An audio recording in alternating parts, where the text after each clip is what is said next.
Mamá, este es el momento. Salgamos de casa ahora mismo. Mateo acababa de decir, me voy a trabajar, y había salido de casa con su habitual tono tranquilo. Fue justo después de eso. Al darme la vuelta, mi hijo Hugo, que se suponía que debía estar confinado en su silla de ruedas, estaba de pie, con una mano apoyada en la pared y el cuerpo balanceándose ligeramente. Sus ojos me miraban fijamente. Puedes tenerte en pie. ¿Y qué es eso de salir de casa? Se suponía que era una mañana como cualquier otra, y, sin embargo, ahora mi hijo, que se suponía que no podía caminar, se había levantado y me estaba diciendo que abandonáramos esta casa. Te lo explicaré luego. Rápido, antes de que vuelva papá. Yo estaba profundamente confundida. No entendía qué estaba pasando. Sin comprender nada, dejé que Hugo me tomara de la mano y salimos por la puerta principal. Me temblaban las manos al ponerme los zapatos. Pero esto era solo el principio. Lo que Hugo me contaría después sería cientos de veces más increíble. Me llamo Clara. Tengo 52 años y trabajo a tiempo parcial en una residencia de ancianos. Desde pequeña siempre me han dicho que soy una persona demasiado confiada. Tomo las palabras de la gente al pie de la letra. Se me da mal leer entre líneas. Cuando estaba en el instituto, una compañera de un curso inferior me pidió que le prestara dinero, y le entregué todo el contenido de mi cartera. La chica dejó de ir a clase al día siguiente. El dinero nunca volvió. Cuando se lo conté a mi madre, suspiró y me abrazó con fuerza. Me encanta esa parte de ti, pero me preocupa. Me encanta, pero me preocupa. He recordado esas palabras toda mi vida. La parte que a la gente le gustaba y la parte que les preocupaba residían en el mismo lugar. Así era yo como persona. Dudar de los demás me generaba un profundo sentimiento de culpa. En el fondo, creía que no creer en las palabras de alguien era una forma de traición. Sé que es una debilidad, pero para mí, confiar era como respirar. No sabía cómo dejar de hacerlo. Fui a la universidad y conseguí un trabajo administrativo. Nunca rechazaba las tareas que me pedían. Aceptaba hacer horas extras. Mis jefes me decían que era de gran ayuda. Mis compañeros decían que si le pedían algo a Clara, todo saldría bien. Me alegraba. Pero cuando cumplí 27 años me di cuenta de algo. Se me valoraba por mi función. No había nadie en ninguna parte que me necesitara simplemente por ser Clara. Fue entonces cuando conocí a Mateo. Fue en el otoño de mis 27 años. En el banquete posterior a la boda de una amiga. Yo estaba encargada de la organización y corría de un lado a otro con la lista de invitados en la mano. La disposición de las mesas estaba mal. Al micrófono se le habían agotado las pilas. El cartel de bienvenida no había llegado. Por cada problema que resolvía, aparecían dos más. Fue una de esas noches. Parece que estás en apuros. Yo me encargo de la recepción. Al darme la vuelta vi a un hombre alto. No era excesivamente guapo, pero tenía un aspecto pulcro y una voz sosegada. No quiero que te preocupes. Déjamelo a mí. Sin que se lo pidiera, se puso a mi lado y empezó a revisar la lista de invitados con rapidez. Cuando parecía que iba a leer mal un nombre, él señalaba suavemente la línea correcta con el dedo índice. No alzaba la voz, no me metía prisa, simplemente movía las manos a mi lado, de forma silenciosa y segura. Para cuando terminó el evento, todos los problemas de la recepción se habían solucionado. Buen trabajo. Ha sido duro, ¿verdad? Lo que me tendió al decir eso fue un vaso de café con leche caliente. Era una noche de noviembre, y tenía las yemas de los dedos entumecidas. El calor del vaso de cartón se transmitió lentamente desde la palma de mi mano hasta mi brazo. Ah, todavía recuerdo esa temperatura. 25 años después. Mis dedos aún recuerdan el calor de aquel vaso en aquella noche. Mis amigos también coincidían. Mateo es tan tranquilo y sincero. Hace la pareja perfecta con Clara. Intercambiamos números de teléfono de camino a casa. En el andén de la estación, Mateo murmuró: «Hoy me lo he pasado muy bien. ¿Te gustaría ir a cenar algún día?» Nuestra primera cita fue en un restaurante de menú del día cerca de la estación. Mateo se sentó frente a mí y sonrió mientras abría la carta. Cuando pedí un filete con patatas, Mateo pidió exactamente lo mismo. «Lo mismo está bien». Sí, si es lo que ha elegido Clara, seguro que no me equivoco. Fue una conversación trivial, pero era la primera vez en mi vida que alguien me decía que confiaba en mis decisiones. Siempre había sido yo quien confiaba en los demás. Nunca había estado en el lado de la persona en la que confían. La mano que sostenía el tenedor se detuvo por un instante. Incluso después de que empezamos a salir, La tranquilidad de Mateo no cambió. Él siempre decidía los lugares de nuestras citas. No quiero que te preocupes. Así que yo haré la reserva. Él también compraba las entradas para el cine. No quiero que te preocupes. Así que ya he cogido los asientos. Él también pagaba la cuenta. No quiero que te preocupes. Invito yo. Todo se resumía en la misma frase. No quiero que te preocupes. Cada vez que pronunciaba esas palabras, la pequeña ansiedad que habitaba en mi interior se desvanecía. No tenía que pensar. No tenía que elegir. Si se lo dejaba todo a él, todo saldría bien. Poco a poco, dejé de decidir cosas por mí misma. Empecé a esperar a que Mateo decidiera a qué restaurante iríamos, o cómo pasaríamos los fines de semana. Una vez una amiga me hizo un comentario. Clara, últimamente ya no das tu opinión. ¿De verdad? Yo solo confío en Mateo. ¿Qué hay de malo en confiar? Pensé eso y dejé pasar las palabras de mi amiga. Un día, a la vuelta del cine, estábamos esperando en un semáforo de un paso de peatones. Acababa de empezar diciembre, y las luces de los árboles parpadeaban en el frío. Hacía mucho viento y parecía que mi bufanda iba a salir volando. Mateo no dijo nada, y cambió de posición para protegerse del viento. Eso fue todo, pero al ver su espalda pensé que este era el hombre que me protegería. La luz de la farola caía sobre los hombros de su abrigo. Más allá de él, no había viento ni frío. Cuando llevábamos un año saliendo, Mateo me lo propuso con su habitual voz tranquila. Clara, casémonos. Conmigo. No tendrás que preocuparte por nada. Incluso sus palabras de propuesta eran una extensión de su frase favorita. No lo dudé. Si confío en este hombre, todo irá bien. Con esa única certeza en el corazón, firmé los papeles del registro civil. Nos casamos tras un año de noviazgo. La boda fue una pequeña celebración en un restaurante. En las fotos que tomaron mis amigos, Mateo sonríe suavemente en todo momento. A su lado, yo lloraba un poco. No de alegría, sino de alivio. Por fin podría estar siempre con él. Ya no tendría que dudar. Nuestro nuevo hogar era un piso de 3 habitaciones a 15 minutos andando de la estación de metro. La noche que terminamos de desempaquetar la mudanza, Mateo puso 2 cartillas bancarias sobre la mesa del salón. ¿Me dejarías encargarme de los asuntos de dinero? No quiero que te preocupes. Así que yo me ocuparé de todo el papeleo molesto. Mateo, que trabajaba como cargo intermedio en una empresa de construcción, era bueno con los números. El día de cobro, abría la cartilla y me la enseñaba. Este mes hemos podido ahorrar esto. Llevaba las cuentas de la casa con una caligrafía meticulosa. Alimentación, luz, gas, seguros. Todo estaba desglosado por partidas, y a fin de mes lo cuadraba con el saldo. También le entregué el sueldo de mi trabajo a tiempo parcial porque decía que era más fácil de administrar si lo juntábamos. No tuve ninguna duda al hacerlo. Después de todo, Mateo era mejor con los números. Él era más organizado. Yo no tenía por qué intervenir. Una vez, una amiga que estaba casada vino a visitarnos. Me preguntó, ¿en tu casa Mateo se encarga de todo? Mi amiga puso cara de sorpresa. ¿De todo? ¿No tienes ni siquiera una cuenta a tu nombre? Por si pasa algo deberías tener algo de dinero propio. Pero yo respondí con una sonrisa. No pasa nada. Confío en Mateo. Todavía recuerdo la cara de mi amiga al escuchar esas palabras. Una cara que parecía querer decir algo, pero que se contuvo. La expresión que pondría mi suegra más adelante se parecía un poco a la de aquella amiga. Los primeros 2 años fueron realmente tranquilos. Los fines de semana íbamos juntos al supermercado.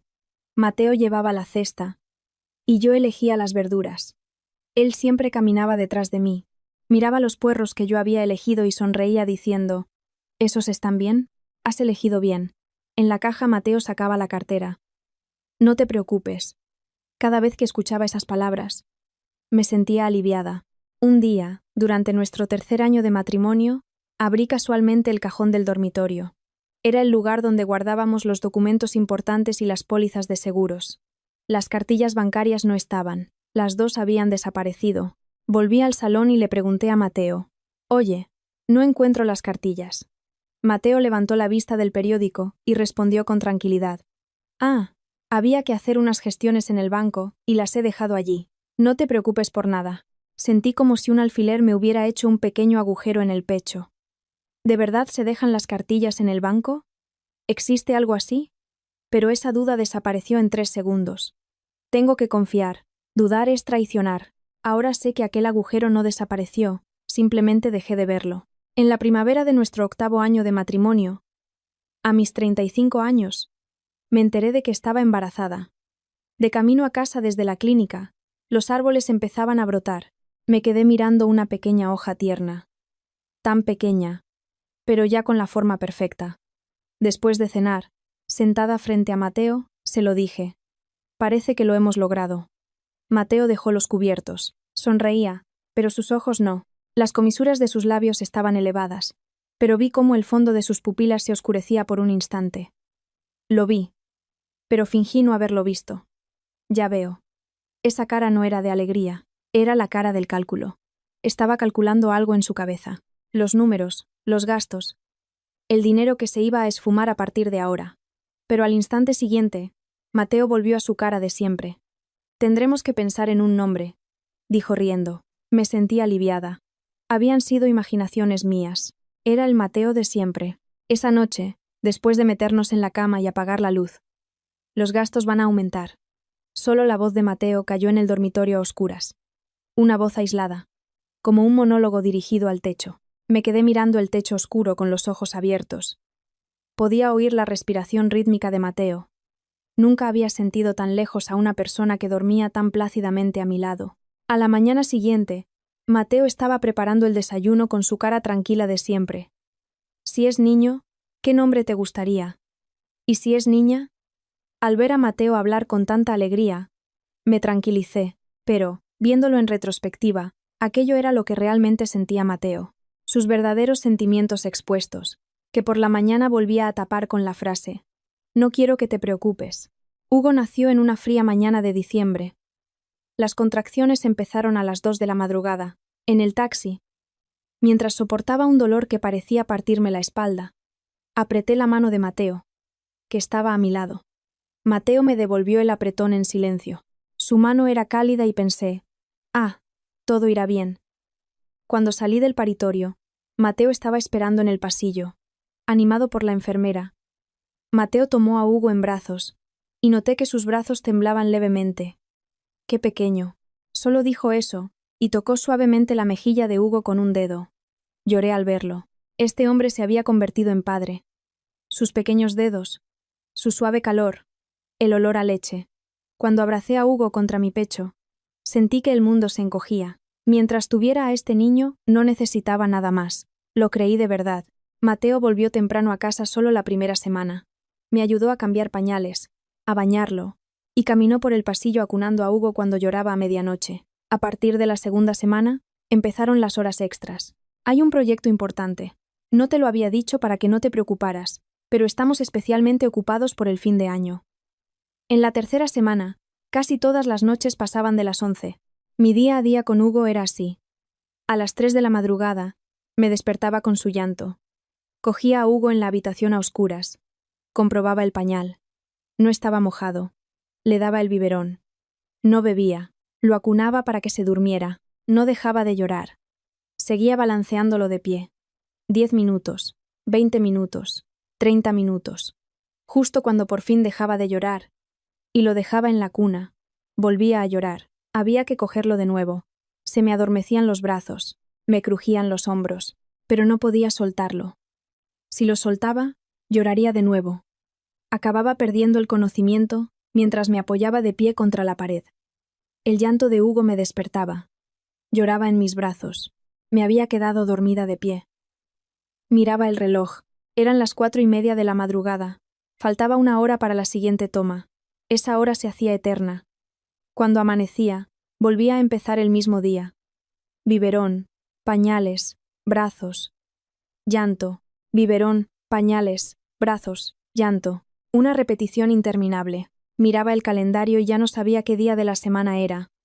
Dejaba la televisión encendida todo el tiempo. Las palabras no entraban en mi cabeza. Solo quería oír voces humanas. La voz de un adulto que no fuera yo. ¿Cuándo fue la última vez que tuve una conversación normal con Mateo? Llegaba a casa después de las 11 todas las noches. Yo ya me había quedado dormida del cansancio. Por la mañana, Mateo salía antes de casa. Ni siquiera nos cruzábamos. Para cruzarnos, debíamos estar en el mismo camino. Solo nos estábamos convirtiendo en personas ajenas que vivían en la misma casa. Un día, después de lograr dormir a Hugo, me senté en el suelo del salón. La pantalla del televisor emitía un brillo azul pálido. El volumen estaba quitado. En el fregadero de la cocina había una montaña de platos sucios. La ropa estaba sin recoger del tendedero. Llevaba 3 días sin pasar la aspiradora. Lo sabía todo. Pero mi cuerpo no se movía. Me sentía patética por no poder moverme. Solo la voz que me culpaba, diciendo que debía hacer las cosas bien porque era su madre, daba vueltas en mi cabeza. Una tarde estaba de pie en la cocina. Sostenía a Hugo en mi brazo izquierdo y sujetaba la tapa de una olla con la mano derecha. El caldo de pollo estaba a punto de desbordarse. En el momento en que intenté bajar el fuego, Hugo se retorció. Estuve a punto de dejarlo caer y lo sostuve instintivamente con ambas manos. La olla se desbordó. Sonó un siseo en la vitrocerámica y me cayeron gotas de caldo hirviendo en el dorso de la mano. ¡Quema! Pero el miedo de haber estado a punto de dejar caer a Hugo fue mucho mayor que aquel calor. Hugo dormía en mis brazos sin saber nada. Miré el reloj del salón. Las 5 de la tarde. Mateo no volvería a casa hasta las 10, como muy pronto. Faltaban 5 horas.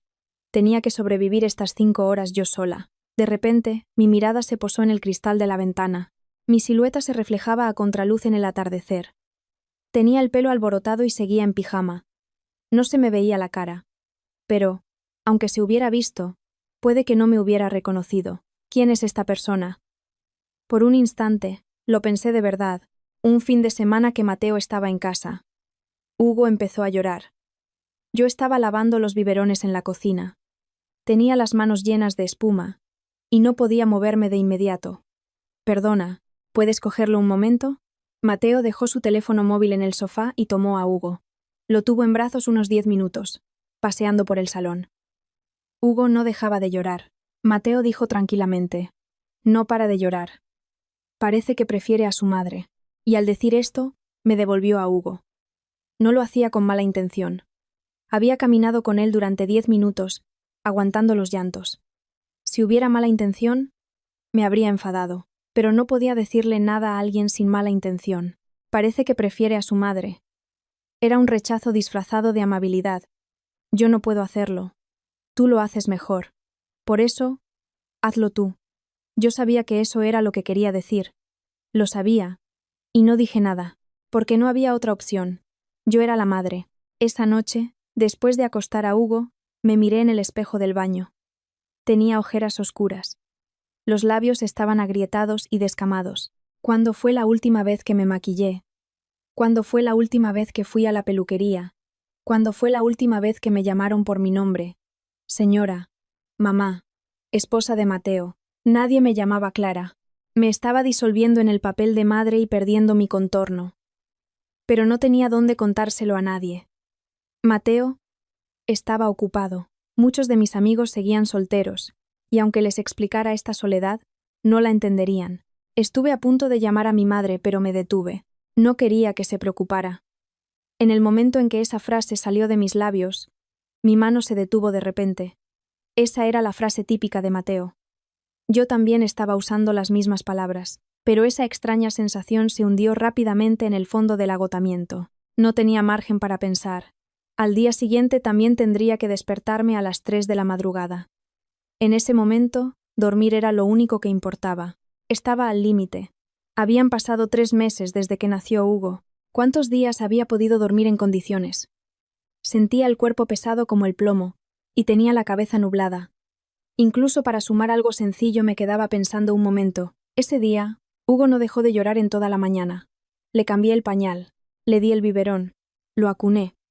Hacía lo que hiciera, lloraba.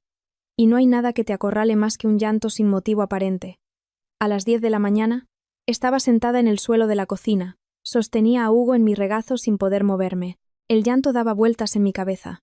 La luz de la cocina me pareció que brillaba más blanca y fuerte de lo normal. En el borde del fregadero seguían los restos de la cena de la noche anterior. No había podido fregar. Anoche ya no tenía fuerzas para fregar. Cogí el teléfono. Marqué el número de Mateo. 3 tonos, 4 tonos, 5 tonos. Se cortó. Volví a llamar.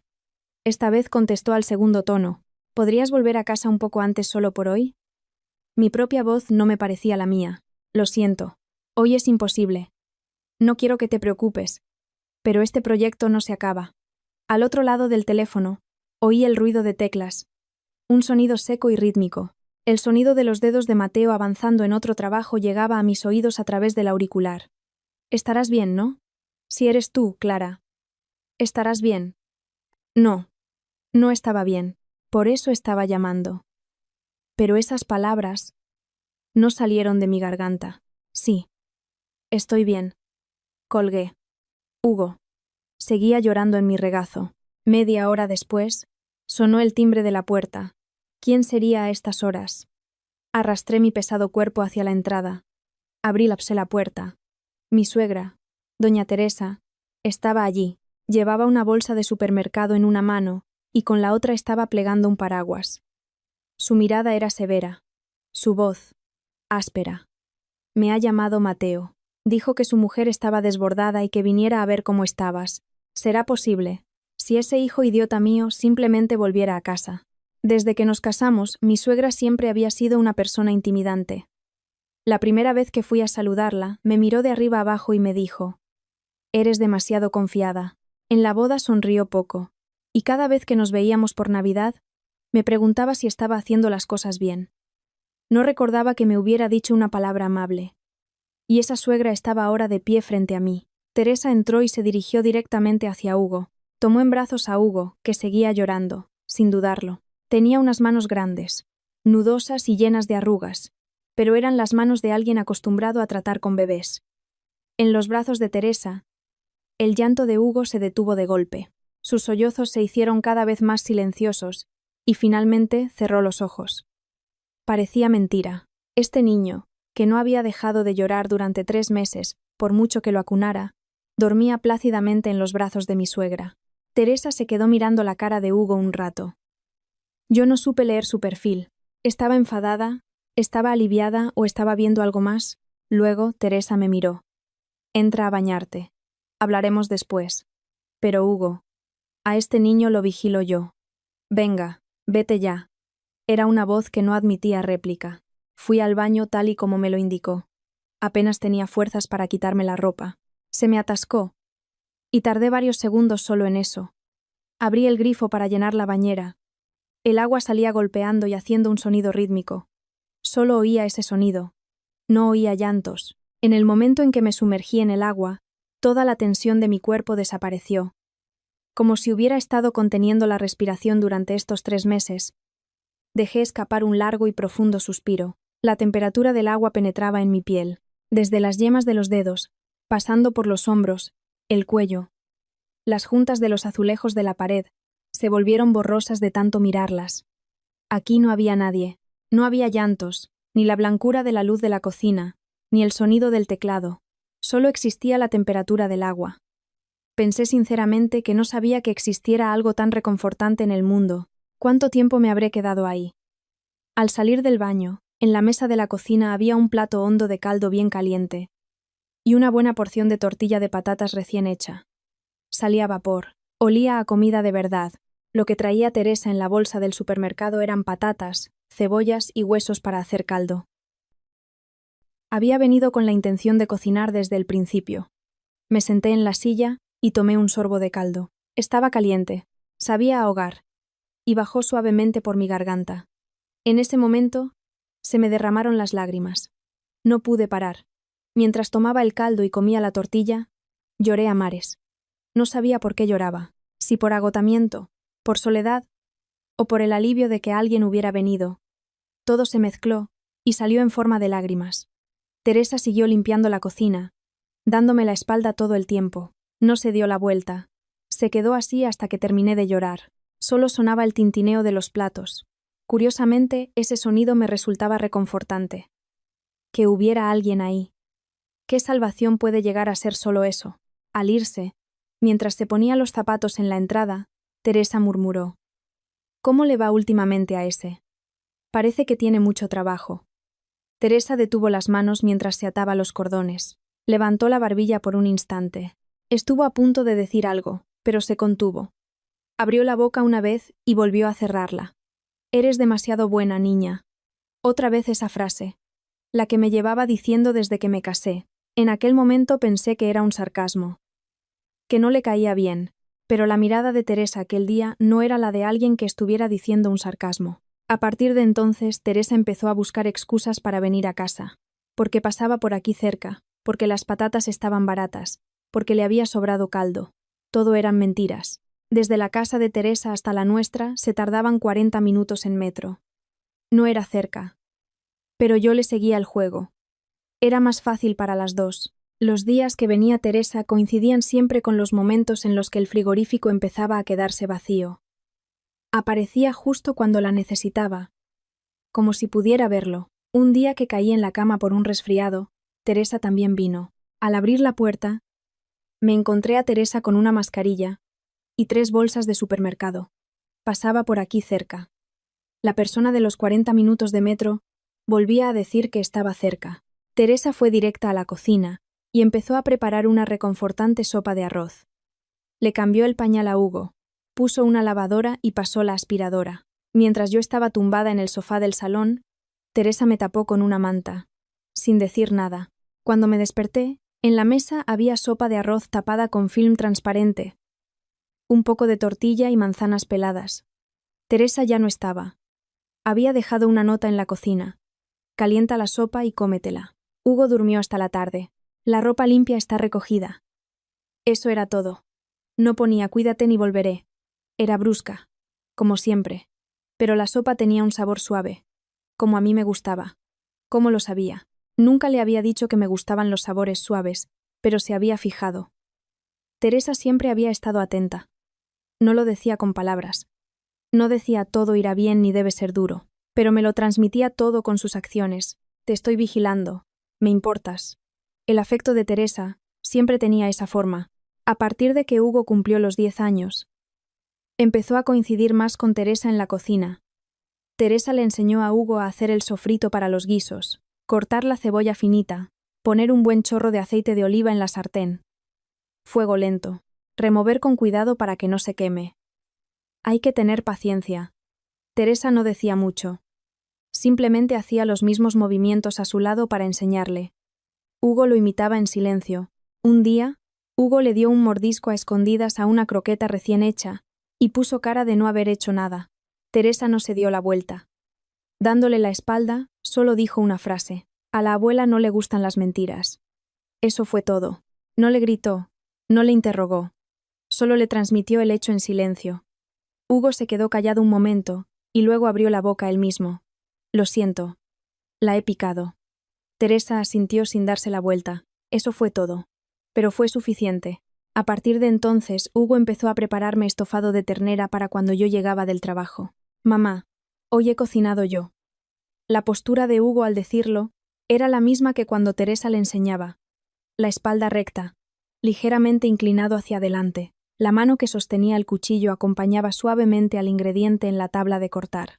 Los movimientos de las manos de Teresa se habían trasladado a las manos de Hugo. Las cosas que se transmiten con acciones y no con palabras. No decir mentiras. Cocinar con tus propias manos. Ponerse en la cocina por alguien más. Todavía no comprendía realmente el significado de lo que Teresa le había transmitido a Hugo en aquel entonces. Fue en la primavera en la que Hugo entró en el instituto. La mañana de la ceremonia de ingreso.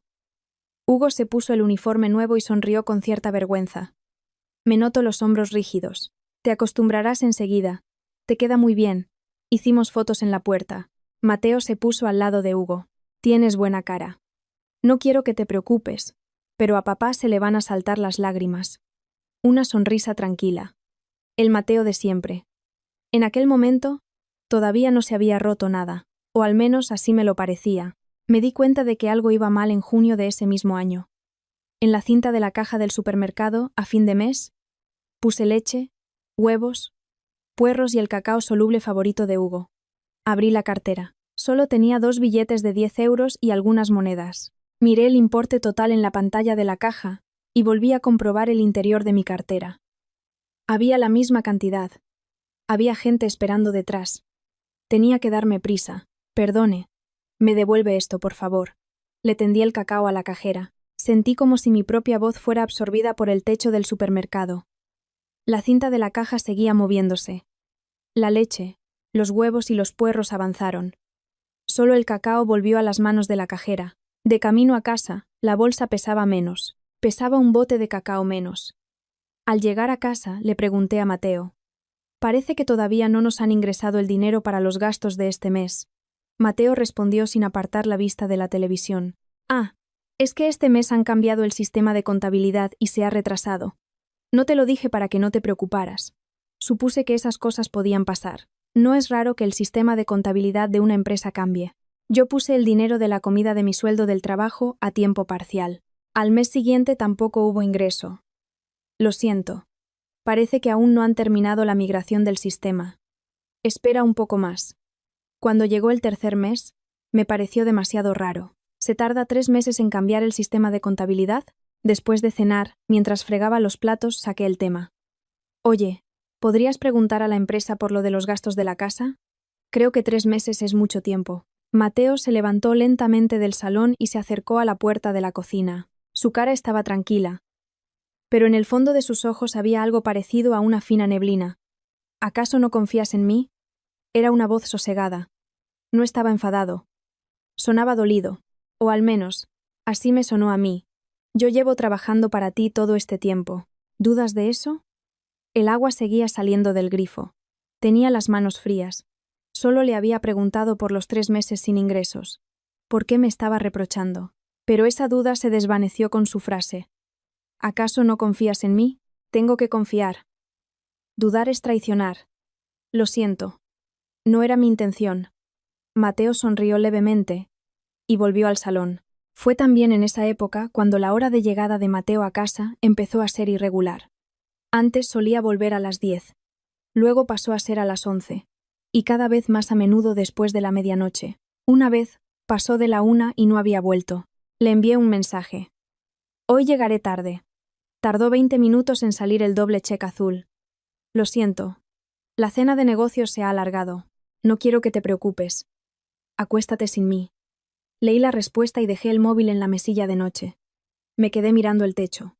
Solo sonaba el tic-tac del reloj. Desde la habitación de al lado, se oía levemente la respiración de Hugo al dormir. Podría ser una cena de negocios, claro. Era un mando intermedio, era de esperar. Pero, 3 veces a la semana, su forma de vestir cambió. Mateo siempre había sido una persona que cuidaba su aspecto. Pero a partir de entonces, el nivel cambió claramente. Le aparecieron corbatas nuevas, de marcas que nunca había visto, de colores que yo nunca le habría regalado. Empezó a planchar sus camisas más a menudo. Antes yo se las planchaba todas juntas, pero ahora por la mañana se afanaba en hacerlo él mismo minuciosamente. Una mañana, cuando fui a meter la ropa en la lavadora, mi mano se detuvo. Del cuello de su camisa emanaba un olor que no reconocí. Un olor dulce, diferente al del suavizante. Como a flores, pero no eran flores. Era olor a perfume de mujer. Inconscientemente me acerqué la camisa a la nariz. ¿Qué estoy haciendo?, pensé. Oler la ropa del marido.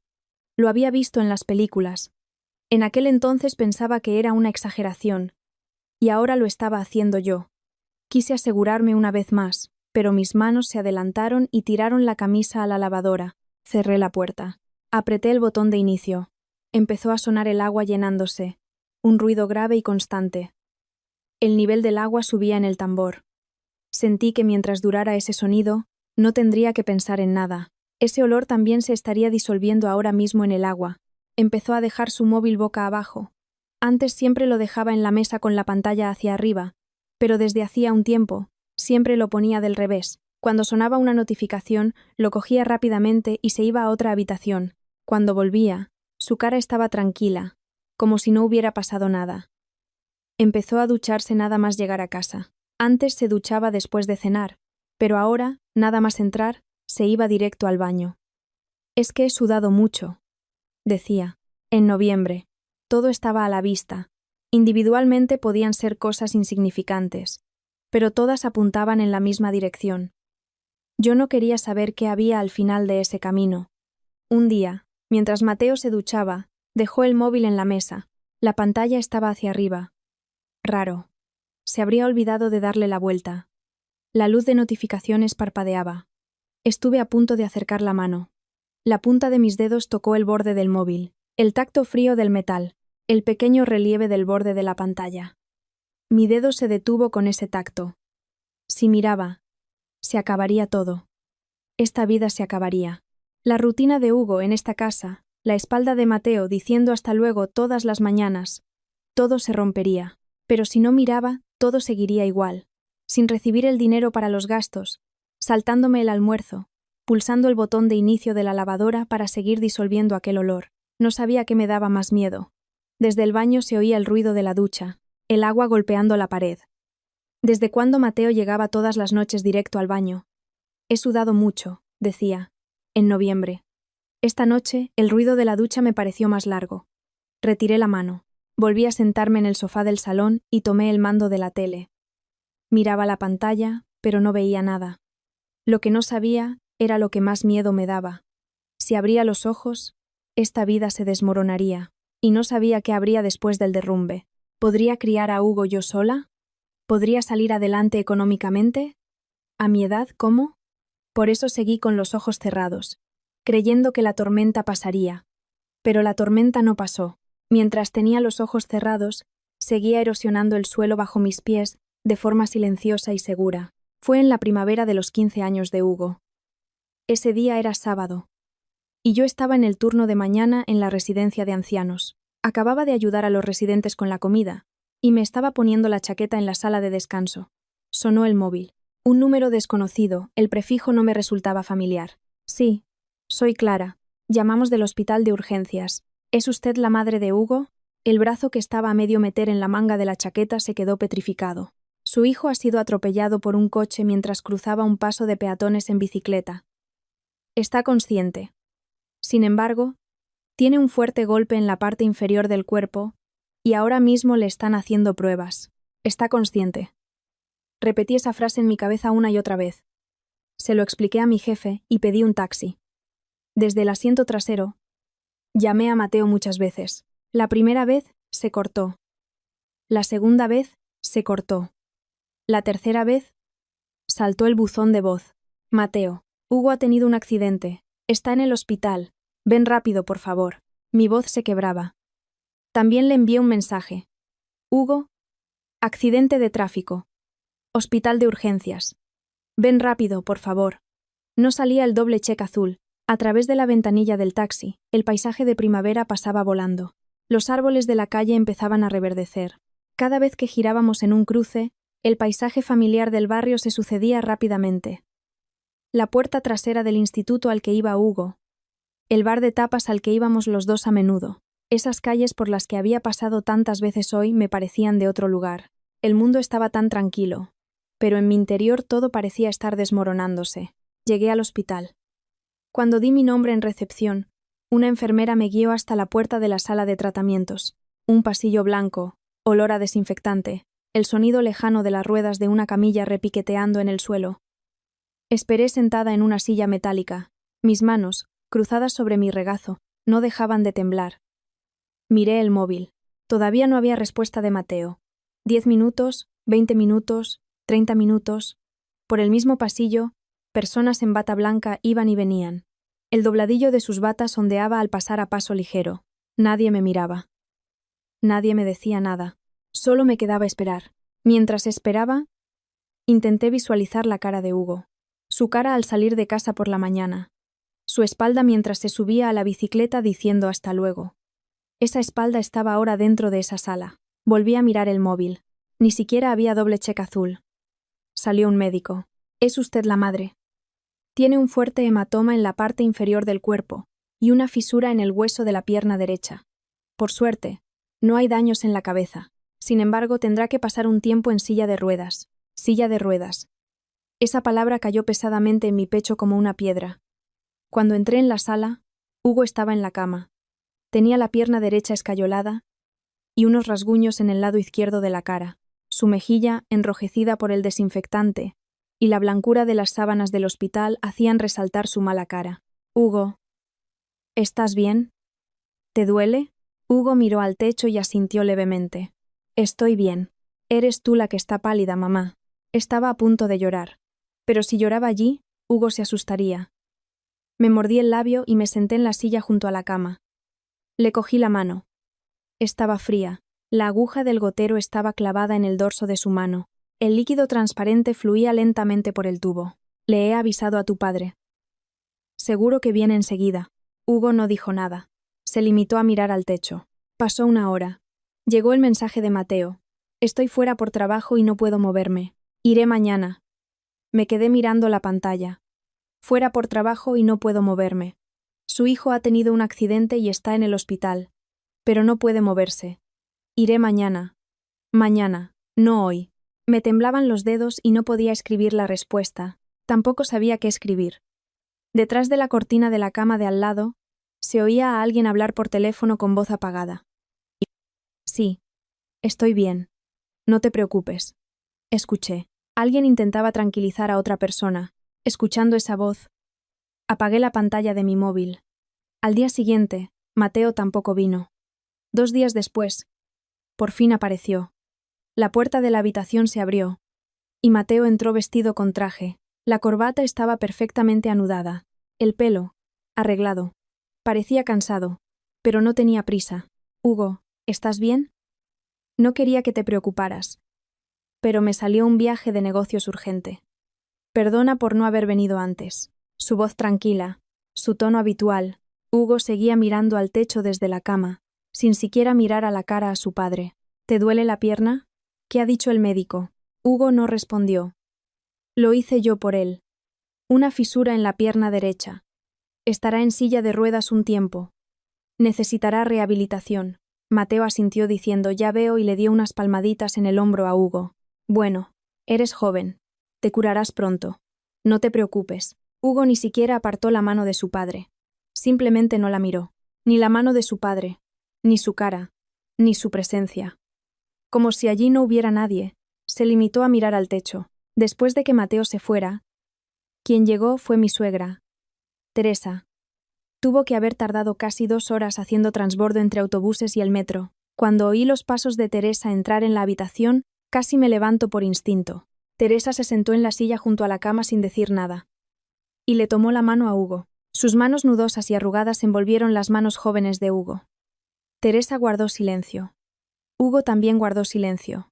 Pero lo que fluía entre los dos no era silencio. Algo que no se podía expresar con palabras. Iba y venía por esas manos entrelazadas. Al rato, los labios de Teresa temblaron ligeramente. Su cara era la de alguien que se estaba aguantando algo. No sabía si era rabia o tristeza. Pero sus ojos se habían enrojecido. Esa Teresa tenía los ojos rojos. Solo con eso era suficiente. Al día siguiente, después de que Teresa se fuera, Hugo me dijo en voz baja, mirando por la ventana, «Mamá, sé que te estás aguantando mucho desde hace tiempo». Me dio un vuelco el corazón. No pude preguntarle a qué se refería. Si lo hacía, sentía que me derrumbaría. Voy a esforzarme mucho con la rehabilitación. Así que, mamá, tú tampoco te fuerces más. No era la voz de un chico de 15 años. Era una voz que surgía de un lugar más profundo. Era la voz de alguien que había tomado una decisión. ¿Qué decisión? No lo supe entonces. Pero lo que sí supe fue que la mirada de Hugo era distinta a la de siempre. No era la mirada de un niño, era la mirada de un ser humano decidido a cargar con un peso. Esa noche, salí del hospital y fui a casa. El salón estaba vacío. Al encender la luz, vi la taza de café de Mateo sobre la mesa, justo donde la había dejado hacía 2 días. Tengo que fregarla, pensé, y alargué la mano, pero me detuve a mitad del movimiento. En su lugar, metí la mano en el fondo de un cajón. Mi DNI y la tarjeta de coordenadas del banco. Cuando nos casamos, cuando dejé que Mateo llevara la economía y le di las cartillas, esto fue lo único que no le entregué. No sabía el motivo. No era que tuviera una idea clara, pero algo me obligó a hacerlo, como si un instinto me gritara que esto, al menos, no debía entregarlo. Tomé mi DNI y la tarjeta. Allí estaban. Pasé el dedo por encima. Ese pedacito de plástico que llevaba ahí 25 años. El día que le entregué la cartilla a Mateo, los meses en que dejó de ingresar para los gastos, la mañana que la camisa olió a un perfume desconocido, siempre habían estado ahí. Lo volví a guardar en el fondo del cajón, en un lugar donde Mateo no pudiera encontrarlo. Quizá ese fue el primer momento en que hice algo que no fuera confiar ciegamente. Tras recibir el alta, Hugo empezó a usar la silla de ruedas en casa. Instalamos una rampa en la entrada. Pusimos pasamanos en el baño. Cambiamos la cama de la habitación de Hugo por una más baja. Pagué los gastos de mi sueldo del trabajo a tiempo parcial. Mateo me dijo que la empresa cubriría parte de los gastos mediante los beneficios sociales, pero los papeles nunca llegaban.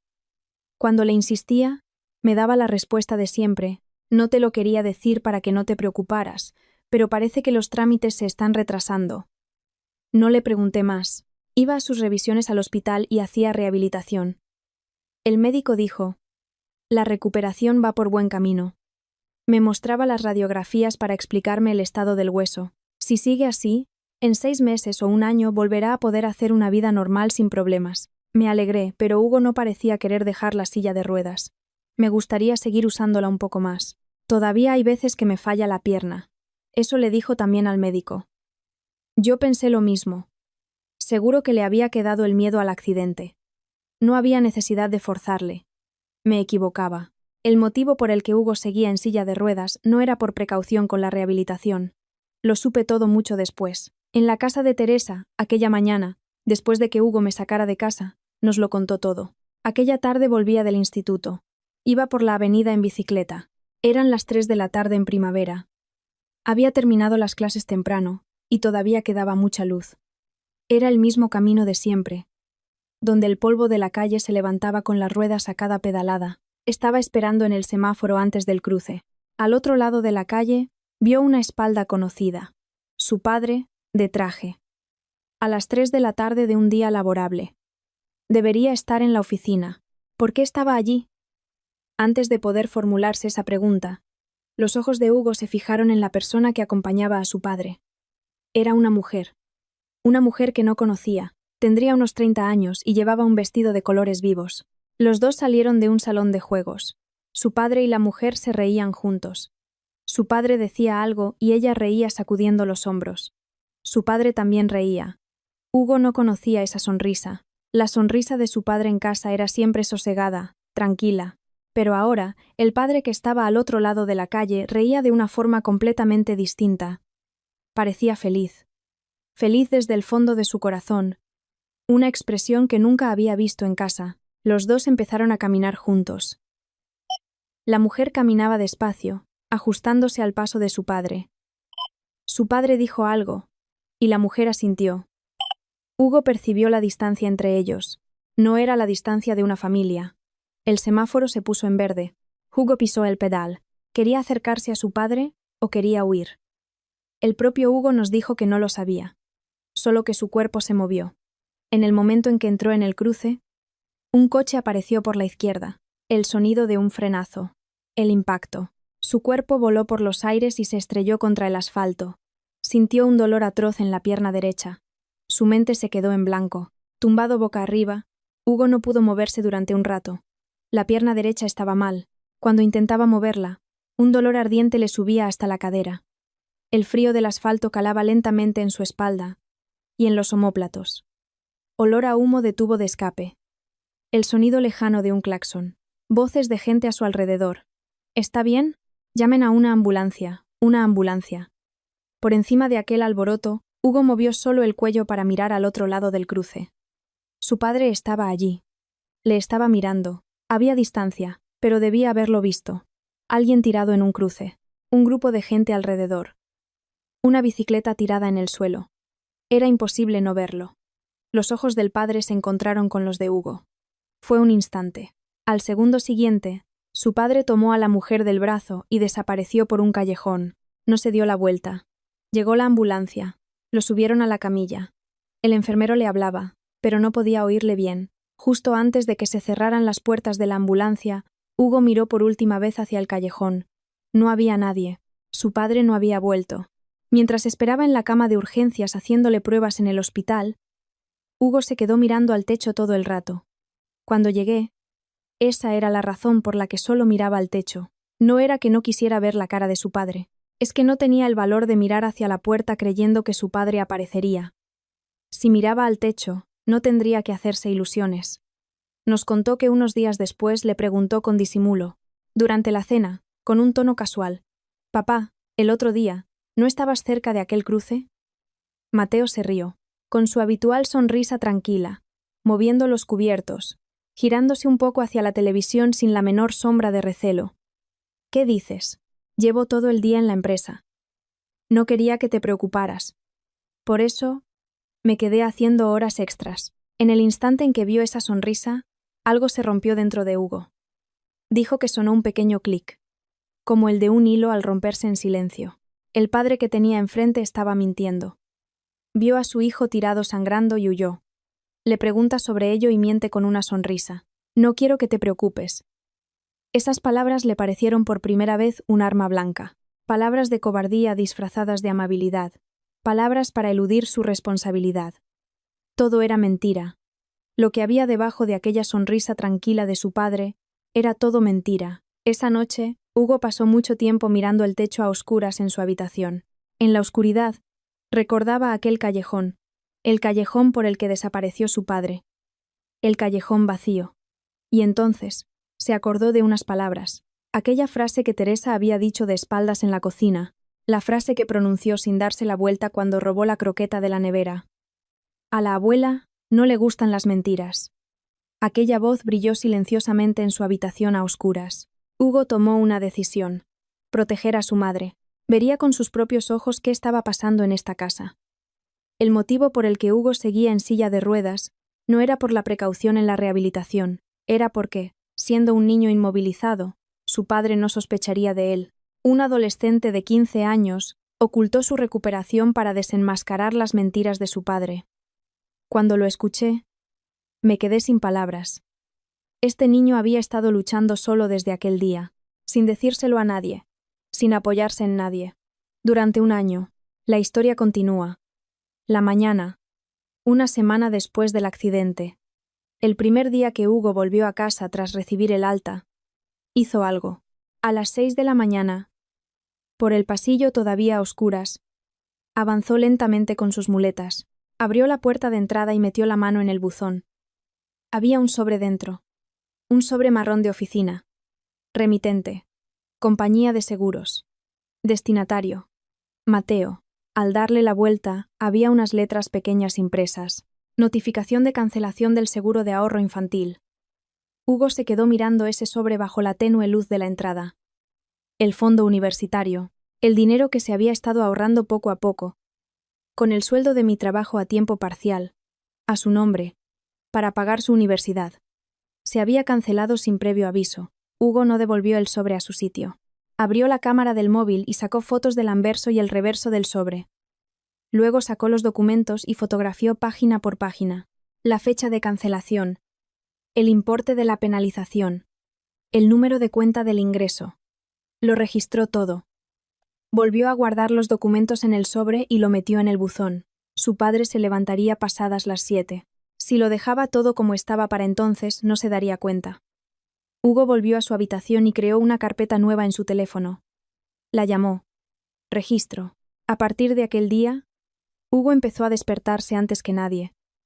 A las 5:30 de la mañana, todos los días. No usaba el despertador, solo la vibración del móvil. Si hacía ruido, su padre lo oiría.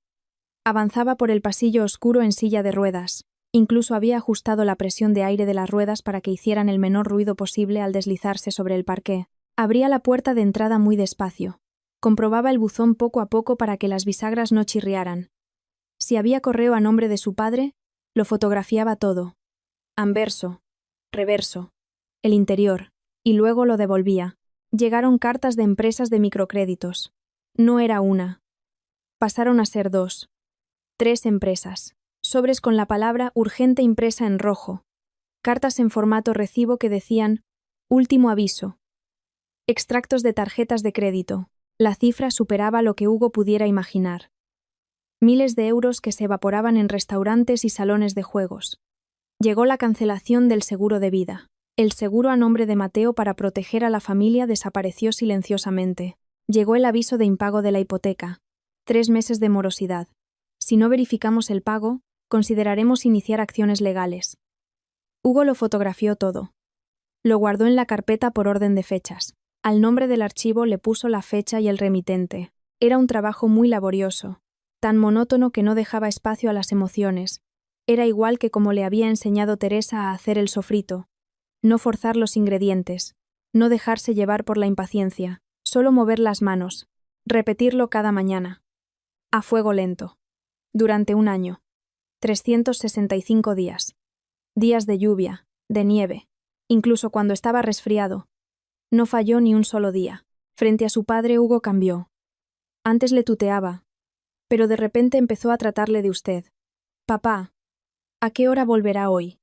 Papá, va a cenar en casa. Mateo no pareció darle importancia. ¿Estará en la edad del pavo? Bueno. Los chicos pasan por esa fase. No hay por qué preocuparse. Yo pensaba lo mismo. Sería por el trauma del accidente. Estaba a punto de pasar a bachillerato.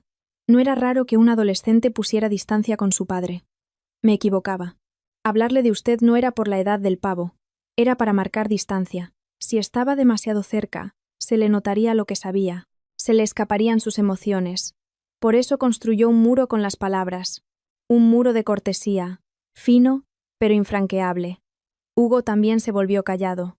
Ya no cruzaba miradas con su padre en la mesa. Si le hablaban, respondía con lo mínimo indispensable, pero no iniciaba ninguna conversación. Yo me preocupé. Últimamente ya no hablas con papá. ¿Ha pasado algo? No, no pasa nada. Una voz tranquila, una sonrisa plácida. Al ver esa sonrisa me dio un escalofrío. Por un instante se solapó con la sonrisa de Mateo. La sonrisa de alguien que oculta algo. Pero ese presentimiento se desvaneció al instante. Imposible. Era Hugo. Era imposible que el dulce de Hugo escondiera algo. Y de nuevo, aparté la mirada. Hugo se sinceró con Teresa a los 6 meses de haber empezado a reunir pruebas. Dijo que la llamó. Esperó a que su padre no estuviera en casa y la llamó desde su habitación. Abuela, tengo que hablar contigo. ¿Qué pasa, hijo? Es sobre papá. No se lo puedo contar a nadie. Desde ese momento, Hugo le contó todo. Lo que vio el día del accidente. A su padre saliendo del salón de juegos con una desconocida. El cruce de miradas en la calle. Su padre huyendo. Y todas las cartas que veía cada mañana en el buzón. Los requerimientos de pago, las cancelaciones, las notificaciones de morosidad. Le explicó foto por foto todo lo que había guardado durante 6 meses en el móvil. Teresa se quedó en silencio durante mucho rato. Al otro lado del teléfono solo se oía su respiración. Finalmente, Teresa le dijo en voz baja: «Ya veo». Su voz temblaba, según me dijo Hugo. Pero Teresa no lloró.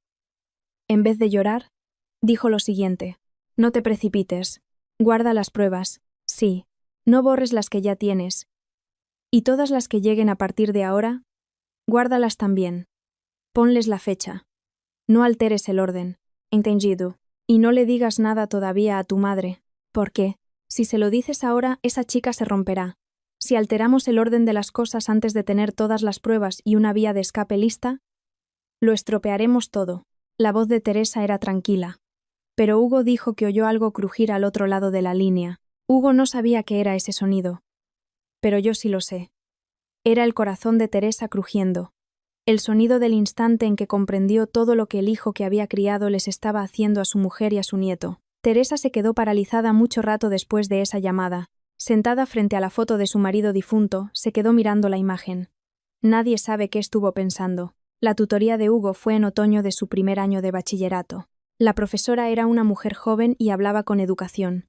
Hugo tiene unas notas estables, así que podemos plantearnos que vaya a la universidad.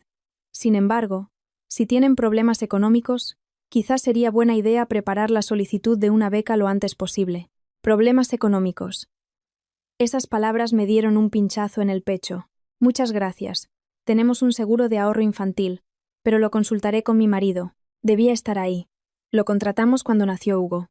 15 euros al mes. Luego 150. Dinero que íbamos aportando poco a poco para pagar la matrícula universitaria. Y el primer año de la carrera de Hugo. Debía estar ahí, pero mientras esperaba en el andén de la estación a la vuelta, me invadió una preocupación.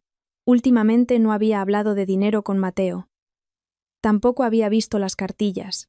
Ni siquiera sabía exactamente dónde estaba la póliza del seguro, pero Mateo se encargaba de ello. Lo había dejado en sus manos. Todo estaría bien, tenía que estar bien. Cuando llegué a casa, saqué el tema después de cenar. Hoy he tenido tutoría sobre el futuro de Hugo. Ha salido el tema de la universidad. Quería confirmar cómo está el fondo de ahorro infantil. Mateo me miró con el mando de la tele todavía en la mano. Por un segundo sus ojos vacilaron. Fue solo un instante. Menos de lo que dura un parpadeo. Pero vi ese instante. Lo vi y volví a fingir que no lo había visto. Ah, el seguro. No te lo quería decir para no preocuparte, pero lo estoy usando para invertir. ¿Invertir? Sí.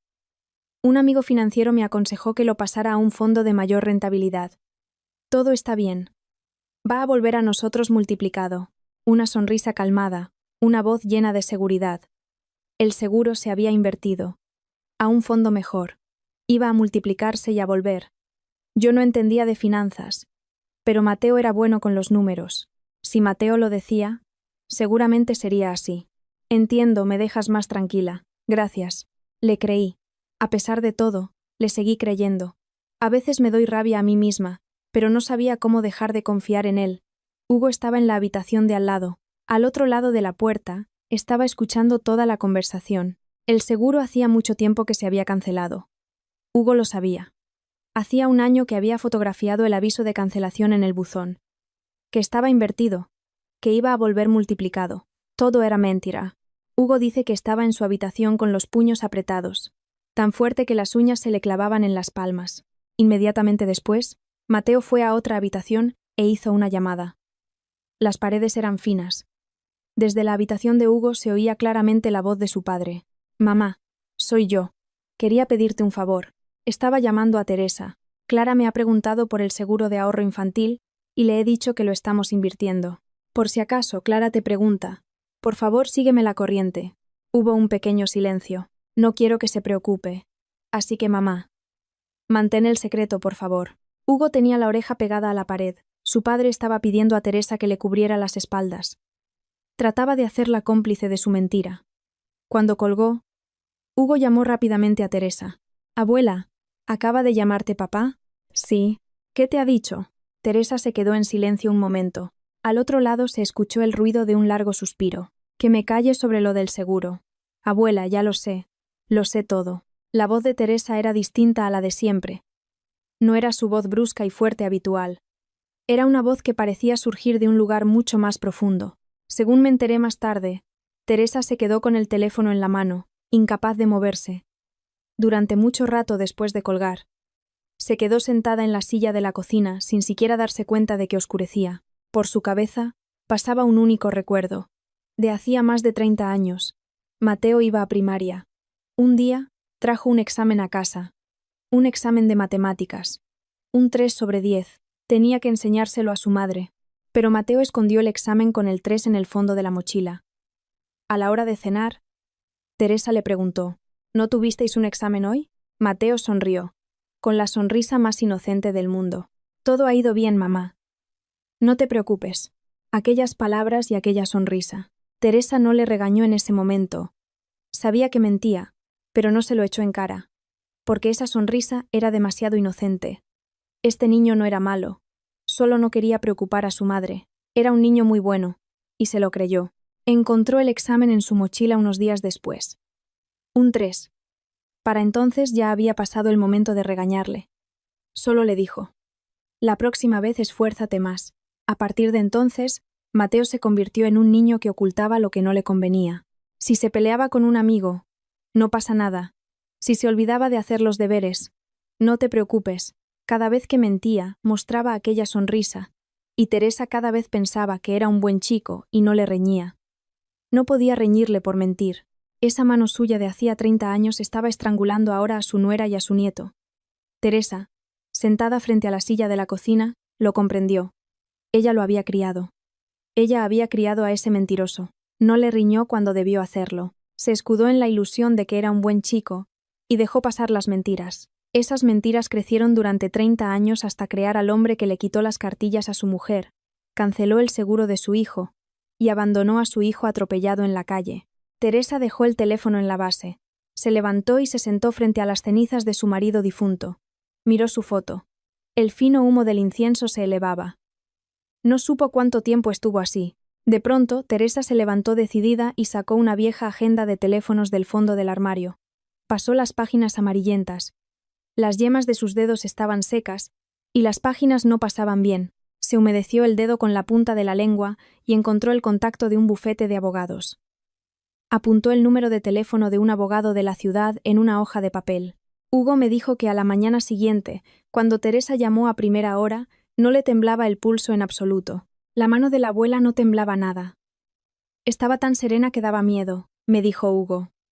Teresa había tomado una decisión en aquel momento. La decisión de denunciar a su propio hijo. Por amor a su hijo, había decidido acabar con todas sus mentiras. Para Teresa, era el cierre de cuentas que llevaba 30 años pendiente, por no haberle reñido aquel día. De eso debía hablarte de nuevo aquella mañana. Esta vez, incluyendo todo lo que omití al principio, fue la noche anterior, mientras recogía la mesa. Mateo me llamó desde el salón.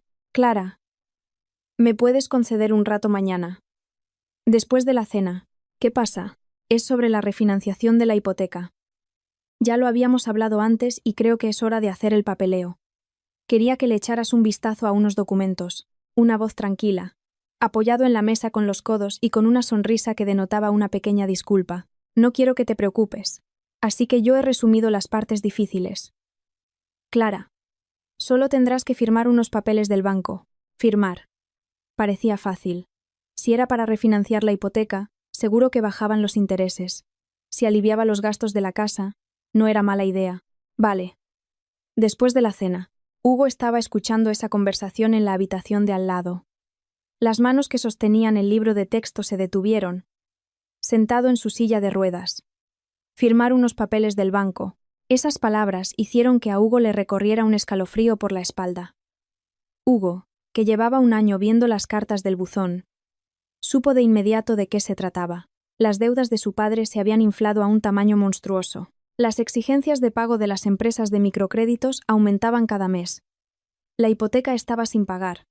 En esa situación, iba a refinanciar, y además, solo tenía que firmar.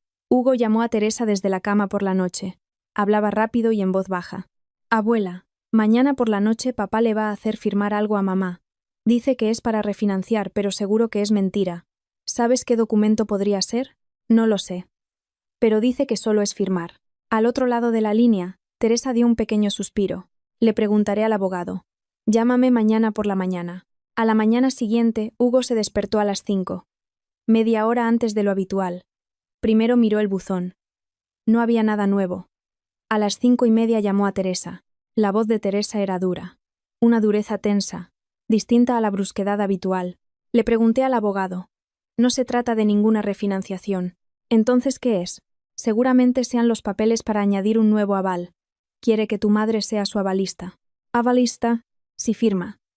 En el momento en que ese hombre no pueda pagar, tu madre tendrá que hacerse cargo de todo. En el peor de los casos, un concurso de acreedores se quedará en la ruina, ruina y concurso de acreedores. A sus 16 años, Hugo entendió lo que significaban aquellas palabras. Su madre lo perdería todo. La casa, sus ahorros, su crédito, y su padre intentaba hacer que su madre firmara envolviéndolo en la frase «No quiero que te preocupes». Si planea hacerle firmar esta noche, hay que sacar a tu madre de casa hoy mismo. Yo la saco. Tú ya puedes andar. Llevas tiempo pudiendo andar, ¿verdad? Teresa se quedó callada un instante. Ya veo. Hugo no recordaba si su voz temblaba al decirlo. El abogado y yo os esperamos en mi casa. Tráete a tu madre. Val. Colgó el teléfono. Entonces, en su habitación, Hugo abrió la carpeta de registros del móvil. Comprobó las fotos de todo el año, cartas de requerimiento, avisos de cancelación, notificaciones de morosidad, los pagos de las tarjetas de crédito, todas ordenadas por fechas. No faltaba ninguna. Pruebas acumuladas levantándose a las 5:30 de la mañana todos los días durante un año. Se guardó el móvil en el bolsillo y respiró hondo. A las 7:15 Mateo salió del dormitorio. Llevaba traje y se estaba ajustando la corbata. Igual que siempre. No iba a ir a ninguna empresa. A la empresa de la que le echaron hace un año ya no podía ir. Aún así, se ponía el traje todos los días y salía de casa. Hugo lo miraba desde su silla de ruedas. Y al mirarlo, pensó que ese sería el último día que lo vería de esa forma. Mateo se ajustó la corbata en la entrada. Hoy volveré pronto. Así que resérvame un rato después de cenar. Vale, respondí yo desde la cocina. Me voy. Una sonrisa tranquila. Esa sonrisa de siempre. La puerta principal se cerró. El sonido de sus pasos se fue alejando. El ruido de bajar las escaleras. El sonido de la puerta del portal del edificio. Desapareció. Fue justo entonces. Las ruedas de la silla de ruedas chirriaron ligeramente. Me di la vuelta. Hugo estaba de pie, con una mano apoyada en la pared y el cuerpo balanceándose ligeramente, se había levantado de la silla de ruedas en la que llevaba sentado un año. Y sus ojos me miraban fijamente a mí. Mamá, este es el momento. Salgamos de casa ahora mismo. ¿Puedes tenerte en pie? ¿Y qué es eso de salir de casa? La voz de Hugo era baja y tranquila, pero temblaba levemente. Los documentos que papá quiere que firmes esta noche. No son para ninguna refinanciación. Son para convertir a mamá en avalista. ¿Avalista? ¿De qué estás hablando? Hugo sacó su móvil. Deslizó la pantalla y me la enseñó. Fotos de cartas de todo un año. La palabra urgente. Notificaciones de cancelación. Avisos de... A papá le echaron de la empresa hace un año. El finiquito ya no existe. También ha pedido dinero prestado a tu nombre. Mamá, cada vez que deslizaba la pantalla aparecían documentos nuevos. Requerimientos de los microcréditos. La notificación de que el seguro infantil se había cancelado. El detalle del cobro de la cancelación de su propio seguro de vida. No sabía nada. No sabía nada de nada. Mi cuerpo entero se congeló. Me quedé helada sin poder moverme. Me temblaban tanto las rodillas que casi no me sostenían. Las cosas en las que había creído durante 25 años se desmoronaban frente a mis ojos con tan solo la pantalla de un móvil. El día que le di las cartillas, los meses sin dinero para los gastos de la casa, su cara sonriente cuando decía, no quiero que te preocupes, la corbata nueva, el móvil boca abajo, el baño nada más llegar a casa. Todo era mentira. Sentí que me fallaban las fuerzas en las piernas. Estuve a punto de desplomarme en el suelo. Hugo me agarró del brazo. Era el brazo delgado de un joven de 16 años. Pero tenía una fuerza innegable. La abuela y el abogado nos están esperando. Todas las pruebas están listas. Apoyándome en Hugo, me puse los zapatos. No entendía nada de lo que pasaba. Y sin entender, salí por la puerta. El frío de aquella mañana de marzo me atravesó la ropa de andar por casa. Al darme la vuelta, vi el pasillo del piso, el de siempre, el pasillo por el que había caminado 25 años. El pasillo por el que despedía a Mateo cada mañana. Quizás no volvería a cruzarlo nunca más. Esa corazonada brotó desde lo más profundo de mi pecho. En el taxi, Hugo estaba sentado a mi lado. Dejamos la silla de ruedas allí. Ya no le hacía falta. Por la ventana, la ciudad despertaba. La gente iba al trabajo. Las tiendas se preparaban para abrir. Los estudiantes iban a clase. El mundo seguía girando sin que nada hubiera cambiado. Pero mi interior estaba hecho pedazos. Llegamos a la casa de Teresa. Antes de que llamáramos al timbre, la puerta se abrió. Allí estaba Teresa. Miró mi cara y cerró los ojos por un instante. Luego asintió levemente y nos hizo pasar. En el salón había un hombre de traje sentado. Era el abogado que había contactado Teresa. En la mesa había unos documentos extendidos. Teresa trajo 2 tazas, y las puso delante de Hugo y de mí. Olía a caldo de pollo bien caliente. Sentaos primero. Me senté en la silla. Aún me temblaban las manos. Intenté agarrar la taza y no pude. Teresa puso su mano sobre la mía en silencio. Era una mano rugosa, pero cálida. Gracias al calor de esa mano, por fin pude respirar. Pasamos la noche en casa de Teresa. Teresa me preparó la cama. Hugo se durmió enseguida en la habitación de al lado. Seguramente el hilo que llevaba tenso durante un año se había aflojado por fin. Su respiración era tranquila. Yo no pude dormir. Me quedé mirando el techo de la habitación, dando vueltas en la cama infinidad de veces. Seguro que el móvil de Mateo estaba lleno de llamadas mías perdidas, y él se habría dado cuenta de que no había nadie en casa al regresar. No miré los mensajes. No tenía fuerzas para hacerlo. Al amanecer, cerré los ojos y me desperté pasadas las 8. Desde la cocina llegaba olor a caldo y ajo. Teresa estaba haciendo sopa de ajo para desayunar. «Lávate la cara», dijo solo eso, y volvió a girarse hacia la olla. Bebí la sopa de ajo. Sabía a Teresa. A los mismos sabores que Hugo había heredado. Al tragarla, Pensé, ya no volveré a aquella casa. No se me saltaron las lágrimas. Ya no tenía. El abogado llegó a las 10 de la mañana. El mismo hombre de traje del día anterior, con unos ojos tranquilos, pero que no dejaban escapar ningún detalle. Mientras ordenaba los documentos en la mesa, habló con voz sosegada. Es posible que hoy su marido venga aquí. Seguro que conoce la casa de su madre. Por si viene, me gustaría confirmar algunas cosas. El abogado fue explicando una a una y con mucho cuidado el significado de los documentos para constituir una balista, los riesgos legales de serlo, la existencia de la deuda que había a mi nombre, deuda creada a mi nombre, sin mi conocimiento ni mi consentimiento. ¿Qué ha pasado con su DNI y sus claves bancarias? ¿Se los ha dejado a su marido? Los tengo yo. Los guardé en el fondo del cajón y los traje conmigo. La mirada del abogado se volvió afilada por un instante. Eso es importantísimo. Que lo tenga usted significa que lo más probable es que aún no se haya formalizado ninguna firma legal ante el banco para que usted sea avalista. Recordé el momento en que escondí mi DNI en el fondo del cajón aquel día. No sabía el motivo. Algo simplemente me obligó a hacerlo. ¿Fue puro instinto? ¿O fue el último atisbo de resistencia que conservaba mi cuerpo, cansado ya de tanto creer? Fue pasada la 1 de la tarde. Sonó el timbre. Teresa fue a abrir. Se escuchó la voz de Mateo. «Mamá, ¿estás? Quería pedirte un favor». Su voz tranquila de siempre, la voz de quien no sabe nada. «Pasa». Se abrió la puerta del salón. Entró Mateo, aflojándose la corbata del traje con la misma ropa que ayer. ¿Había vuelto a casa? Sí, había vuelto. Ni siquiera se había cambiado. Dio un paso y se detuvo. Yo estaba ahí, Hugo estaba ahí, y a nuestro lado un hombre con traje que no conocía. En la mesa, los documentos esparcidos. La sonrisa de Mateo vaciló por un instante, solo una fracción de segundo. La comisura de sus labios se tensó, sus ojos divagaron, y casi inmediatamente recuperó su expresión serena habitual. «Vaya, estamos todos aquí. ¿Qué pasa? Siéntate», fue una voz seca. Mateo se sentó en el extremo de la mesa con la sonrisa todavía pegada al rostro. Teresa estaba sentada frente a su hijo. Le miraba fijamente a los ojos. «¿Tú en qué trabajas ahora? ¿Qué dices?» «En mi empresa». «Por supuesto». «¿Por qué de repente?», respondió riendo, fingiendo estar a sus anchas. Pero en la frente empezaban a aparecer unas gotas de sudor frío. El abogado puso un papel sobre la mesa. «Hemos llamado a su empresa para comprobar si seguía contratado. Y nos confirmaron que usted dejó la empresa hace un año». La mirada de Mateo fue atraída hacia el documento. Tragó saliva. El reloj del salón marcaba los segundos haciendo tic-tac. «No quería que te preocuparas. Estaba a punto de buscar otro empleo». El tono de su voz había cambiado.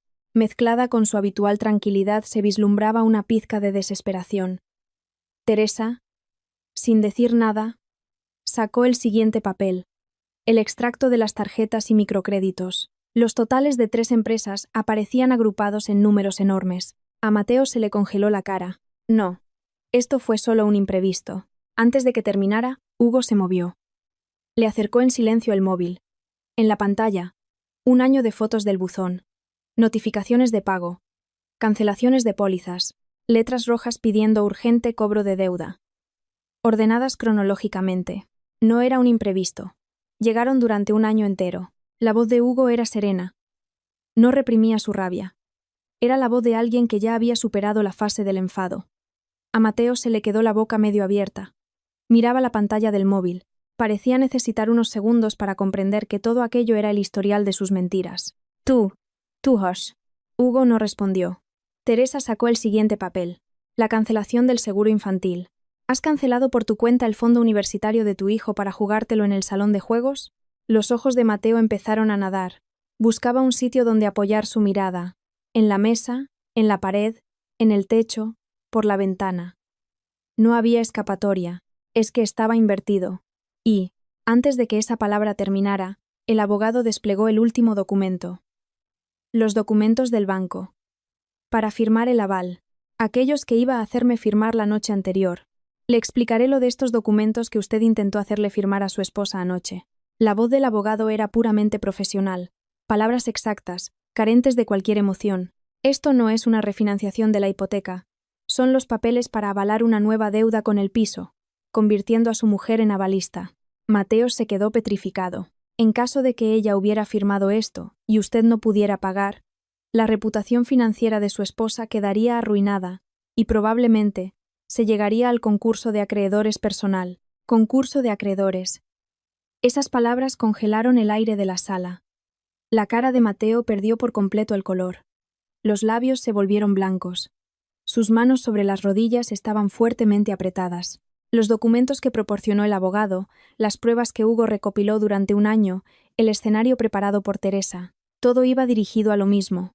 Desmantelar, capa por capa, todas las mentiras de este hombre. Teresa abrió la boca. ¿Te crees que por decir no quiero que te preocupes se perdona todo? Su voz era grave y calmada. No gritaba. Venía de un lugar mucho más profundo.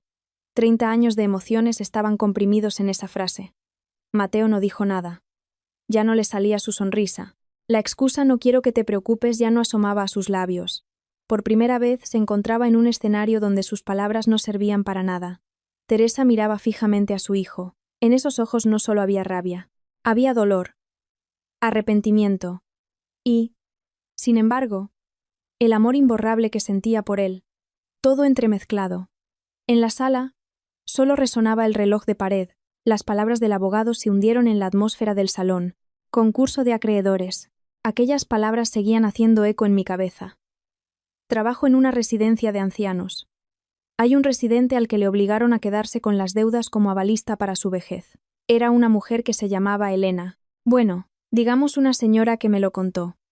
Me lo contó con rostro calmado, diciendo que había avalado los negocios de su hijo. Confié en él. Porque era mi hijo. Destinó gran parte de su pensión a devolver el préstamo. Su casa fue subastada, y al final acabó entrando en una residencia. Sin familia para la vejez, sin visitas en su habitación. Ese era el camino por el que este hombre me quería llevar ayer. Si hubiera firmado esos papeles, si le hubiera dado mi DNI y mis claves.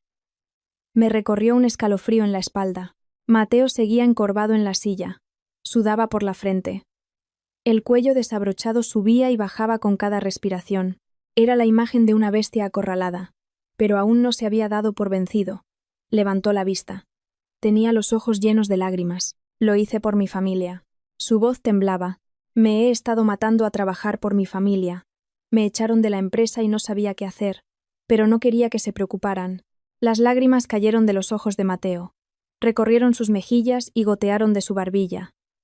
No quería que te preocuparas. Era la frase que llevaba escuchando 25 años. Cada vez que escuchaba esta frase, me sentía a salvo. Le creía. Le perdonaba. Pero hoy era distinto. Eran las mismas palabras, pero me sonaban totalmente diferentes. Empecé a hablar, despacio.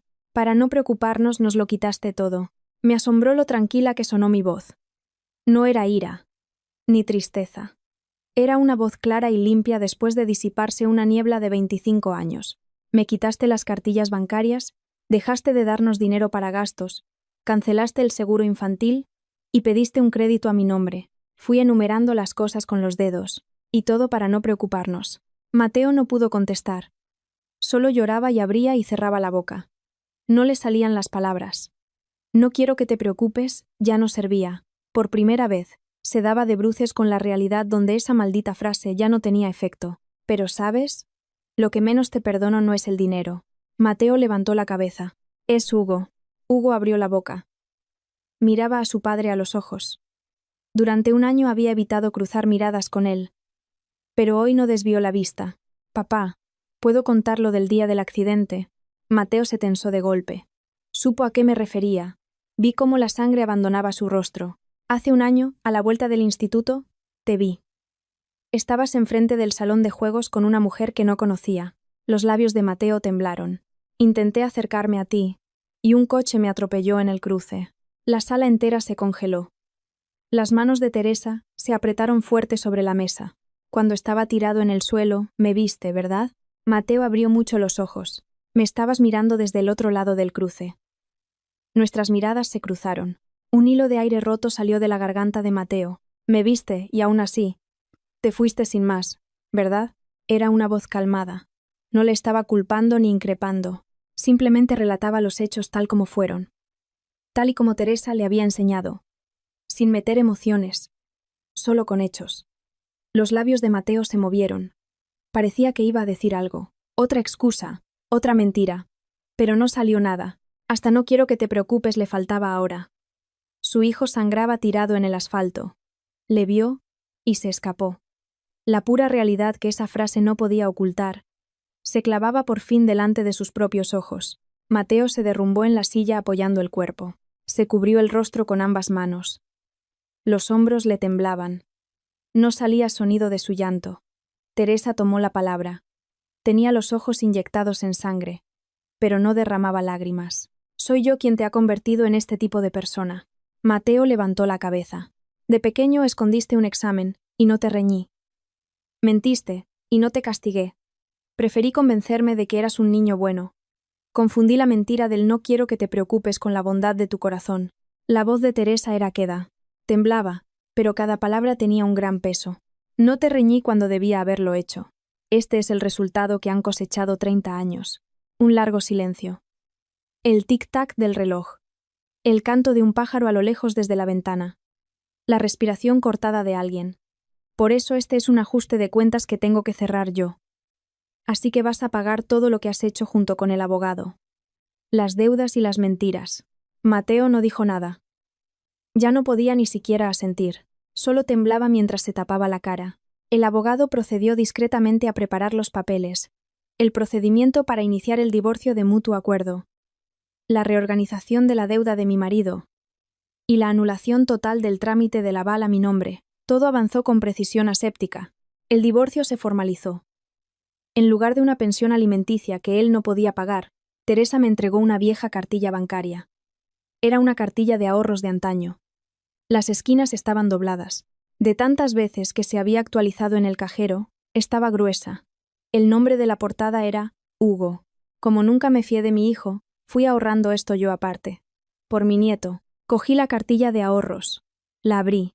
Cada mes, desde que Hugo nació hasta el mes pasado, 16 años enteros, sacados de la pensión, poco a poco, sin fallar ni una vez. La cantidad no era inmensa, pero en cada anotación quedaba grabada la resolución de Teresa. Amar a su hijo pero no confiar en él. Proteger al menos a su nieto con sus propias manos. Era la cartilla de una persona que había vivido abrazando esta contradicción durante 16 años. Fue la primera vez que lloré a gritos delante de Teresa. Me abracé a la cartilla, y lloré como una niña pequeña. Teresa no me frotó la espalda, ni me rodeó por los hombros. Se sentó a mi lado y simplemente miró en la misma dirección. Eres demasiado buena. Otra vez la misma frase. Pero ahora, por fin entendía qué significaba. No era sarcasmo. Era una advertencia para que no me fiara de su hijo. Ella no podía decírmelo directamente. Era el hijo que ella había criado. Era su responsabilidad. Por eso llevaba 25 años mandándome el mismo mensaje disimulado. Una y otra vez. Eres demasiado confiada. No confíes a ciegas. No confíes en mi hijo a ciegas. Teresa había estado diciéndolo durante un cuarto de siglo. No me llegó el mensaje. Pero Teresa nunca paró de enviármelo. Que no llegara. Que yo no lo entendiera. Que yo creyera que le caía mal. Daba igual. Teresa solo pudo hacer lo mejor que sabía. No dejar de repetírmelo. Agarré la mano de Teresa mientras lloraba. Esa mano áspera y arrugada. La mano que hizo el caldo de pollo, la que enseñó a Hugo a hacer el sofrito, la que salvaguardó la cartilla del banco por su nieto. Teresa me apretó la mano de vuelta con fuerza. Sin decir nada. Ahora Hugo y yo vivimos solos. Es un piso pequeño que está algo lejos del centro. Ni la mitad de grande que el anterior. Pero entra mucha luz por la ventana. Las 6 de la mañana. Desde la cocina oigo el cuchillo contra la tabla. Hugo está preparando sopa de ajo con huevo. La forma de cortar, de preparar el sofrito para darle sabor al plato. Todo es tal cual le enseñó Teresa. Con la espalda recta, ligeramente inclinado hacia adelante sin forzar la postura. Al verlo en la cocina, veo el perfil de Teresa reflejado en él. Mamá, pruébalo. Me acerca un platito. Cojo la cuchara y lo pruebo. Está un poco fuerte. Sabe al guiso de la abuela. Hugo sonríe avergonzado, pero con alegría. Quizá debería estar un poco más suave. No. Así está perfecto. Me gusta este sabor que calienta el pecho. Aquí, en esta cocina, está la respuesta a todos aquellos días oscuros. Un cuerpo que reconoce este sabor. La luz de la mañana entra por la ventana, y el vapor del plato de la sopa oscila iluminado. En la mesa pequeña de madera rústica solo hay 2 boles. 2 cucharas. Eso es todo. Pero con eso basta y sobra. Los fines de semana vamos a casa de Teresa. Ella sigue igual de brusca.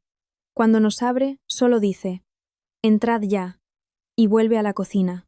Pero en la mesa baja del comedor siempre hay 3 tazas de café esperando y un trozo de pan.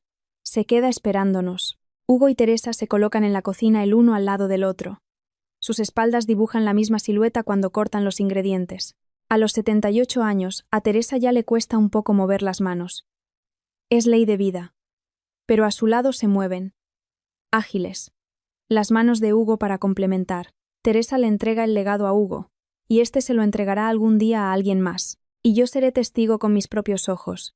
Ya no con las palabras que me digan, sino con mis ojos. Hace poco, una chica joven que acaba de entrar a la residencia me preguntó: «Clara, ¿por qué llevas tanto tiempo trabajando de esto?».